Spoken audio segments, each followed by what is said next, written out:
ನಿಮ್ಮ ಬಿಸ್ನೆಸ್ ಯಾವುದೇ ಇರಲಿ ಅದನ್ನ ಪ್ರಚಾರ ಮಾಡಲು ಸುಮನ್ ಟಿವಿಯಿಂದ ಮಾತ್ರ ಸಾಧ್ಯ. ಕೂಡಲೇ ಕರೆ ಮಾಡಿ.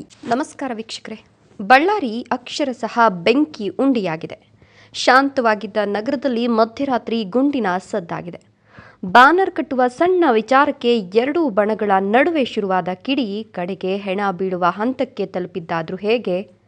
ಶಾಸಕ ಜನಾರ್ದನ ರೆಡ್ಡಿ ಮನೆ ಎದುರು ನಡೆದ ಆ ಹೈಡ್ರಾಮಾ ದೃಶ್ಯಗಳು ಈಗ ಇಡೀ ರಾಜ್ಯವನ್ನೇ ನಡಗಿಸ್ತಿವೆ. ಈ ರಕ್ತಪಾತದ ಕಂಪ್ಲೀಟ್ ಇನ್ಸೈಡ್ ಸ್ಟೋರಿ ಸುಮನ್ ಟಿವಿಯಲ್ಲಿ ಈಗ ನಿಮ್ಮ ಮುಂದೆ. ಹೌದು, ಅದು ಗುರುವಾರ ಮಧ್ಯರಾತ್ರಿಯ ಸಮಯ. ವಾಲ್ಮೀಕಿ ಪ್ರತಿಮೆ ಸ್ಥಾಪನೆ ವಿಚಾರವಾಗಿ ಬ್ಯಾನರ್ ಕಟ್ಟಲು ಹೋದಾಗ ಸಂಘರ್ಷದ ಕಿಡಿ ಹೊತ್ತುಕೊಂಡಿದೆ. ಶಾಸಕ ನಾರಾ ಭರತ್ ರೆಡ್ಡಿ ಬೆಂಬಲಿಗರು ಮತ್ತು ಗಾಲಿ ಜನಾರ್ದನ ರೆಡ್ಡಿ ಬೆಂಬಲಿಗರ ನಡುವೆ ಮಾತಿನ ಚಕಮಕಿ ನಡೆದಿದೆ. ಆದರೆ ಅಷ್ಟರಲ್ಲೇ ಸನ್ನಿವೇಶ ಕೈ ಮೀರಿ ಹೋಗಿದೆ. ನೋಡಿ ಈ ದೃಶ್ಯಗಳನ್ನು. ಅತ್ತ ಕಡೆಯಿಂದ ಕಲ್ಲುಗಳ ಮಳೆ, ಇತ್ತ ಕಡೆಯಿಂದ ಲಾಠಿ ಬೀಸ್ತಿರುವ ದೃಶ್ಯ.